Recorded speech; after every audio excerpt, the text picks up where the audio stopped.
എല്ലാവർക്കും നമസ്കാരം. ഞാൻ ഡോക്ടർ ജോയ്സ് കെ ജോർജ്. ഇന്നിപ്പോൾ സോഷ്യൽ മീഡിയയിൽ ഒരുപാട് ചർച്ച ചെയ്യപ്പെടുന്ന ഒരു വിഷയമാണ് പാലിന്റെ ഗുണങ്ങളും അതുപോലെ ദോഷങ്ങളെയും കുറിച്ച്. പാലിന്റെ ഹെൽത്ത് ബെനിഫിറ്റ്സിനെ കുറിച്ച് ഒരു സൈഡിൽ പറയുമ്പോൾ ഹെൽത്തിനുണ്ടാകുന്ന ഇഷ്യൂസിനെ കുറിച്ച് മറ്റൊരു സൈഡിൽ ചർച്ച ചെയ്യുന്നു. യഥാർത്ഥത്തിൽ ആയുർവേദത്തെ സംബന്ധിച്ചിടത്തോളം പാല് വളരെ നല്ലൊരു ഔഷധവും അതുപോലെ തന്നെ ഭക്ഷണവുമായിട്ടാണ് കരുതുന്നത്. അഷ്ടാംഗഹൃദയത്തിൽ കൃത്യമായി തന്നെ പലതരത്തിലുള്ള പാലിന്റെ ഗുണങ്ങളെ കുറിച്ച് പറഞ്ഞിട്ടുണ്ട്. ഇപ്പോൾ ആട്ടിൻപാലിന്റെ ഗുണങ്ങളെ പറ്റി, പശുവിൻ പാലിന്റെ ഗുണങ്ങളെ പറ്റി, എരുമപ്പാലിന്റെ, ഒട്ടകപ്പാലിന്റെ, അങ്ങനെ പലതരത്തിലുള്ള ഗുണങ്ങളെ പറ്റി പറയുന്നുണ്ട്. അത് ശരിക്കും പറഞ്ഞാൽ യഥാർത്ഥത്തിൽ ആയുർവേദത്തിന്റെ രീതിയിലാണ് പറയുന്നത്. ഇതിൽ നിന്ന് മനസ്സിലാക്കേണ്ടത് ആയുർവേദം കൃത്യമായി തന്നെ പാലിന് അത്രയധികം പ്രാധാന്യം കൊടുത്തിട്ടുണ്ട് എന്നുള്ളതാണ്. ആയുർവേദത്തിൽ പല മരുന്നുകൾ ഉണ്ടാക്കാൻ, ഇപ്പൊ ക്ഷീരബല പോലെയുള്ള തൈലങ്ങൾ ഉണ്ടാക്കാൻ, പാൽ കഷായങ്ങൾ ഉണ്ടാക്കാനൊക്കെ ആയിട്ട് പാലിന്റെ ഉപയോഗം കൃത്യമായി പറയുന്നുണ്ട്. പിന്നെ എന്തുകൊണ്ടാണ് പാലിന് ഇത്രയധികം പ്രശ്നങ്ങൾ ഉണ്ടാകുന്നത്, ഇത്രയധികം ഹെൽത്തിന് ദോഷകരമായി ബാധിക്കുന്നത് എന്തുകൊണ്ടാണ് നമുക്കൊന്ന് പരിശോധിക്കാം.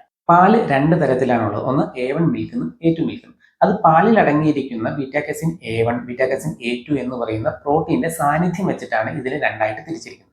ബീറ്റാകസിൻ A1 എന്ന് പറയുന്നത് യഥാർത്ഥത്തിൽ ഹെൽത്തിന് അത്ര നല്ലതല്ലാത്ത, ഹെൽത്തിന് ഹാനികരമായിട്ടുള്ള ഒരു പ്രോട്ടീനാണ്. പ്രത്യേകിച്ച് അലർജിക് റിയാക്ഷൻസ്, സ്കിൻ ഡിസീസസ് ഒക്കെ ഉണ്ടാവാൻ കാരണമായിട്ടുള്ള ഒരു ഘടകമാണ്. അതേസമയം ബീറ്റാകസിൻ A2 എന്ന് പറയുന്നത് ഹെൽത്തിന് ഒരുപാട് ബെനിഫിറ്റ് ഉള്ള പ്രോട്ടീനാണ്. പ്രത്യേകിച്ച് ഡയബറ്റീസിനെതിരെയും സ്ട്രോക്കിനെതിരെയൊക്കെ പ്രവർത്തിക്കുന്ന പ്രോട്ടീനാണ്. അപ്പോൾ A1 മിൽക്കിൽ ബീറ്റാകസിൻ A1ന്റെ സാന്നിധ്യം കൂടുതലായിട്ടുണ്ട്.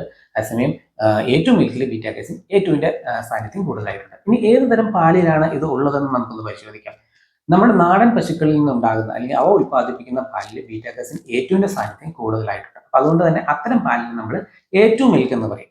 പിന്നെ നമുക്ക് നമ്മുടെ നാട്ടിൽ ഇപ്പോൾ കൂടുതലായിട്ടുള്ള ക്രോസ് ബ്രീഡ് ചെയ്തെടുക്കുന്ന വെറൈറ്റീസ് ഓഫ് പശുക്കളുണ്ടല്ലോ, അത് അവ ഉൽപ്പാദിപ്പിക്കുന്ന പാലിൽ ബീറ്റാകസിൻ A1 ആണ് കൂടുതലായിട്ടുള്ളത്. അതുകൊണ്ട് A1 മിൽക്ക് എന്ന് പറയും.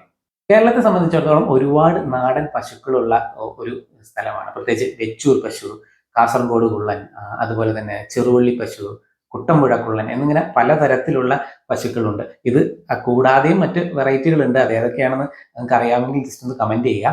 അപ്പോൾ പൊതുവെ ഈ പശുക്കളുടെ ഒരു പ്രത്യേകത എന്ന് പറഞ്ഞു കഴിഞ്ഞാൽ ഇവ നമ്മുടെ കാലാവസ്ഥയോട് അനുയോജിച്ച് അല്ലെങ്കിൽ വളരെയധികം യോജിച്ച് ജീവിക്കുന്ന തരം പശുക്കളാണ്.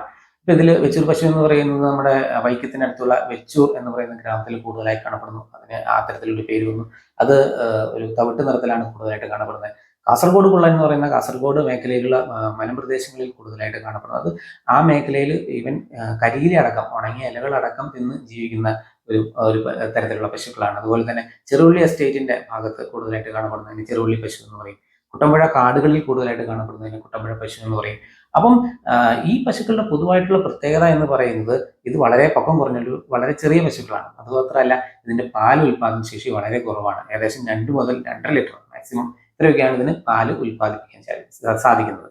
നേരത്തെയൊക്കെ പാലിന്റെ ഉപഭോഗം വളരെ കുറവായിരുന്നു. നമ്മൾ പ്രത്യേകിച്ച് പശുക്കളെയൊക്കെ വളർത്തുന്നത് നമ്മുടെ തൈരിന്റെ ആവശ്യത്തിന് അല്ലെങ്കിൽ വെണ്ണ, നെയ്യ്, അതുപോലെ തന്നെ മരുന്ന് ഉൽപ്പാദിപ്പിക്കാൻ ഇതിനൊക്കെ ആയിരുന്നു പാല് കൂടുതലായിട്ട് ഉപയോഗിച്ചുകൊണ്ടിരുന്നത്. പക്ഷേ കാലങ്ങൾ കഴിഞ്ഞപ്പോൾ ഈ ചായയുടെ പ്രചാരം വളരെയധികം കൂടി. പ്രത്യേകിച്ച് പാൽ ചായക്ക് വളരെയധികം പ്രചാരം ലഭിക്കുന്നു. അതുപോലെ തന്നെ മൂല്യവർദ്ധിത ഉൽപ്പന്നങ്ങൾ, ഐസ്ക്രീം, ചീസ് മുതലായ ഉൽപ്പന്നങ്ങൾ പാലിൽ നിന്ന് ഉണ്ടാക്കാനായിട്ട് തുടങ്ങി. അപ്പൊ അങ്ങനെ വന്നതോടുകൂടി പാലിന്റെ ഉപയോഗം കൂടുകയും നമ്മുടെ നാടൻ പശുക്കൾ അതിനനുസരിച്ച് പാൽ ഉൽപ്പാദിപ്പിക്കാൻ പറ്റാത്ത രീതിയിൽ വന്ന ആ ഒരു സമയത്താണ് വിദേശത്ത് നിന്ന് വളരെ കൂടുതൽ പാല് ഉൽപ്പാദിപ്പിക്കാൻ ശേഷിയുള്ള ഇനങ്ങളെ കൊണ്ടുവരികയും 1960 അവ ക്രോസ് ബ്രീഡ് ചെയ്യാനായിട്ട് ആരംഭിക്കുകയും ചെയ്തു. അങ്ങനെ പയ്യെ പയ്യെ നാടൻ പശുക്കൾ നമ്മുടെ നാട്ടിൽ നിന്ന് അപ്രത്യക്ഷമാവുകയും ഈ ക്രോസ് ബ്രീഡ് ചെയ്ത ഇനങ്ങളാണ് കൂടുതലായിട്ട് ഇപ്പോൾ കണ്ടുവരുന്നത്. പിന്നെ പശു വളർത്തലിലും ഒരുപാട് വ്യത്യാസങ്ങൾ വന്നു. നേരത്തെയൊക്കെ എന്ന് വെച്ച് കഴിഞ്ഞാൽ വീടുകളിൽ പശുക്കൾ ഉണ്ടെങ്കിൽ പശുവിനെ പറമ്പിൽ കൊണ്ടുപോയി കിട്ടും. അവ വെയിൽ കൊണ്ട് നടന്ന് അവിടുത്തെ പുല്ലൊക്കെ തിന്നും. ഇങ്ങനെ വെയിൽ കൊണ്ട് നടക്കുമ്പോൾ കൂടുതലായിട്ട് വൈറ്റമിൻ ഡിയുടെ സാന്നിധ്യം ആ പശുവിന്റെ പാലിലുണ്ടായിരുന്നു. ഇപ്പോൾ എന്താണെന്ന് വെച്ച് കഴിഞ്ഞാൽ കൂടുതലായിട്ടും പശുവിനെ വളർത്തൽ ഫാം കേന്ദ്രീകരിച്ചായി. അപ്പൊ എന്താണെന്ന് വെച്ച് കഴിഞ്ഞാൽ ഈ പശുക്കളെ പൂർണ്ണമായും തന്നെ ഷെഡിന്റെ അകത്ത് നിർത്തി പരിപാലിക്കുന്ന ഒരു രീതിയാണ്. അപ്പോൾ വെയിൽ കൊള്ളാനുള്ള സാഹചര്യം കുറവ്. അതുകൊണ്ട് തന്നെ ഇപ്പോഴത്തെ ആ തരത്തിലുള്ള പശുക്കളുടെ പാലിൽ വൈറ്റമിൻ ഡിയുടെ സാന്നിധ്യം കുറവായിരിക്കും. അത് മാത്രമല്ല കൂടുതൽ പാൽ ഉൽപ്പാദിപ്പിക്കാൻ വേണ്ടിയിട്ട് പ്രത്യേകമായിട്ടുള്ള കാലിത്തീറ്റകൾ കൊടുക്കാനായിട്ട് തുടങ്ങി. അപ്പൊ ആ രീതിയിൽ കൂടുതൽ കാലിത്തീറ്റ കഴിച്ചു വളരുന്ന പശുക്കളിൽ ഈ IGF എന്ന് പറയുന്ന അല്ലെങ്കിൽ ഇൻസുലിൻ ലൈക്ക് ഗ്രോത്ത് ഫാക്ടർ എന്ന് പറയുന്ന ഘടകം വളരെ കൂടുതലായിട്ടുണ്ട്. ഈ ഘടകം ശരിക്കും പറഞ്ഞു കഴിഞ്ഞാൽ ട്യൂമർ ഇൻഡ്യൂസിംഗ് ആണ്. അതുപോലെ തന്നെ ഡയബറ്റീസ് ഉണ്ടാക്കുന്ന ഒരു കാര്യം കൂടിയാണ്. ഇനി നാടൻ പശുക്കളുടെ പാലിന്റെ പ്രത്യേകതയെ കുറിച്ച് നമുക്കൊന്ന് നോക്കാം. ഇതിൽ ഏറ്റവും വലിയ പ്രത്യേകത എന്ന് പറഞ്ഞാൽ ആദ്യം പറഞ്ഞാൽ ബീറ്റാകസിൻ A2ന്റെ സാന്നിധ്യമാണ്. ബീറ്റാകസിൻ A2 ശരിക്കും ഹൃദ്രോഗത്തിനെതിരെ പ്രവർത്തിക്കുന്നു, സ്ട്രോക്കിനെതിരെ പ്രവർത്തിക്കുന്നു, അതുപോലെ തന്നെ ഡയബറ്റീസ്, മെറ്റബോളിക് ഡിസോർഡർ ഇതൊക്കെ വരാതെ, ഈവൻ ഓട്ടിസം വരെ വരാതെ സംരക്ഷിക്കുന്നു എന്നുള്ളതാണ് സ്റ്റഡീസ് പറയുന്നത്. അതേസമയം ബീറ്റാകസിൻ A1 എന്ന് പറയുന്ന ഈ ബ്രീഡ് ചെയ്ത റേറ്റിലുള്ള പശുക്കളിൽ നിന്ന് ഉൽപ്പാദിപ്പിക്കുന്ന പാലിലുള്ള ബീറ്റാകസിൻ A1 സംബന്ധിച്ച് ഹെൽത്തിന് ഒരുപാട് ദോഷങ്ങൾ ഉണ്ടാക്കുന്നതാണ്. പ്രത്യേകിച്ച് അത് കൂടുതലായിട്ട് ചെന്ന് കഴിഞ്ഞാൽ ഇതിനെതിരെ, അതായത് ഇതിന് നേരെ ഓപ്പോസിറ്റ് ആയിട്ടുള്ള പ്രശ്നങ്ങളാണ് ഉണ്ടാകുന്നത്. ഹാർട്ട് ഡിസീസ്, മെറ്റബോളിക് ഡിസോർഡേഴ്സ്, അതുപോലെ തന്നെ ഓട്ടിസം, ഇതൊക്കെ കുട്ടികളിൽ ഇൻഡ്യൂസ് ചെയ്യാനായിട്ട് ഈ ബീറ്റാകസിൻ A1ന്റെ സാന്നിധ്യം കാരണമാവുന്നതാണെന്നാണ് ഇപ്പോൾ കൂടുതൽ റിസർച്ച് ഒക്കെ പറയുന്നത്. അതുപോലെ തന്നെ നാടൻ പശുവിന്റെ പാലിൽ ലാക്ടോഫറിൻ എന്ന് പറഞ്ഞ പ്രോട്ടീന്റെ സാന്നിധ്യം കൂടുതലായിട്ടുണ്ട്. ലാക്ടോഫറിൻ എന്ന് പറയുന്നത് കൂടുതലായിട്ട് നമ്മുടെ ബ്രസ്റ്റ് മിൽക്കിൽ അടങ്ങിയിരിക്കുന്ന പ്രോട്ടീനാണ്. ആ പ്രോട്ടീൻ ശരിക്കും ഒരു ആന്റി മൈക്രോബിയൽ അല്ലെങ്കിൽ ആന്റി വൈറൽ പ്രോപ്പർട്ടികളാണ്. കുട്ടികളുടെ പ്രതിരോധശേഷി, രോഗാണുക്കൾക്കെതിരെ ഉള്ള പ്രതിരോധശേഷി വർദ്ധിപ്പിക്കുന്നതിൽ വളരെയധികം നല്ല പങ്ക് വഹിക്കുന്നതാണ്. അപ്പോൾ നാടൻ പശുക്കളുടെ പാലിൽ അതിന്റെ അളവ് കൂടുതലായിട്ടുണ്ട്. അത് മാത്രമല്ല, നാടൻ പശുക്കളുടെ പാലിൽ കൊഴുപ്പ് വളരെ കുറവാണ്. പ്രത്യേകിച്ച് സാച്ചുറേറ്റഡ് ഫാറ്റിലാണ്, അൺസാച്ചുറേറ്റഡ് ഫാറ്റ് കൂടുതലാണ്. ഒമേഗ 3, ഒമേഗ 6 പോലുള്ള ഫാറ്റുകൾ, ഫാറ്റി ആസിഡ്സ് കൂടുതലായിട്ട് നാടൻ പശുക്കളുടെ പാലിലുണ്ട്. അതുപോലെ തന്നെ അതിന്റെ നെയ്യ് എടുത്തു കഴിഞ്ഞാൽ, ഇപ്പോൾ ഈ നാടൻ പശുക്കളുടെ നെയ്യ് ആയിട്ട് നമ്മൾ എടുത്തു കഴിഞ്ഞാൽ ആ നെയ്യിൽ HDL കൊളസ്ട്രോളിന്റെ അളവ് കൂടുതലും LDL കൊളസ്ട്രോളിന്റെ അളവ് കുറവുമാണ്. HDL എന്ന് പറഞ്ഞാൽ നമുക്കറിയാം നല്ല കൊളസ്ട്രോൾ ആണ്, LDL എന്ന് പറയുന്നത് ചീത്ത കൊളസ്ട്രോൾ ആണ്. മറ്റ് പശുവിന്റെ പാലിൽ എടുത്തു കഴിഞ്ഞാൽ ഈ LDL കൊളസ്ട്രോളിന്റെ അളവ് കൂടുതലാണ്. ഇതൊക്കെയാണ് പ്രധാനമായിട്ട് ഇവ തമ്മിലുള്ള വ്യത്യാസം. അത് മാത്രമല്ല, ഈ കാലിത്തീറ്റ കൊടുത്ത് വളർത്തുന്ന പശുക്കളിൽ കൂടുതലായിട്ട് ഇൻസുലിൻ ലൈക്ക് ഗ്രോത്ത് ഫാക്ടറിന്റെ സാന്നിധ്യം കൂടുതലായിട്ട് ഉണ്ടാകുകയും അത് പലപ്പോഴും ട്യൂമർ ഇൻഡ്യൂസിങ്ങും ഡയബറ്റീസ് ഉണ്ടാക്കാനായിട്ട് കാരണമാകും. അപ്പൊ ഈ പ്രശ്നങ്ങൾ, ഇത്തരം കാരണങ്ങൾ കൊണ്ടാണ് പൊതുവെ പാല് അത്ര നല്ലതല്ല എന്ന് പറയുന്നത്. പക്ഷെ ഈ A1 മിൽക്കിനാണ് ഈ പ്രശ്നങ്ങളൊക്കെ ഉള്ളത്. A2 മിൽക്കിനെ സംബന്ധിച്ചിടത്തോളം പൊതുവെ ഹെൽത്തിന് വളരെയധികം ഗുണകരമായിട്ടുള്ള ഒരു ഭക്ഷണമാണ്. ഇനി ഇതിന് നമുക്ക് എന്താണ് പ്രതിവിധി എന്ന് നോക്കാം.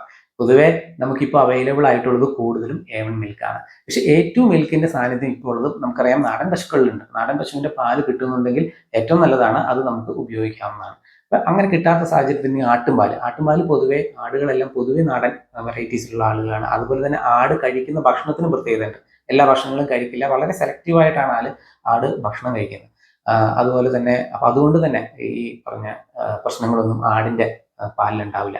എരുമയുടെ പാല് കിട്ടുന്നുണ്ടെങ്കിൽ അതും നല്ലതാണ്. പൊതുവെ എരുമയുടെ വെറൈറ്റീസ് എല്ലാം തന്നെ നാടൻ വെറൈറ്റീസ് ആണ്. അതുകൊണ്ട് തന്നെ എരുമയുടെ പാലും A2 വെറൈറ്റിയിൽ പെട്ട പാലാണ്. പക്ഷെ എരുമയുടെ പാലിൽ ഒരല്പം കൊഴുപ്പ് കൂടുതലാണെന്നുള്ളത് കാര്യമാണ്. പക്ഷെ അത് അപേക്ഷിച്ച് കഴിഞ്ഞാൽ മറ്റു പ്രശ്നങ്ങളൊന്നും എരുമപ്പാലിലില്ല.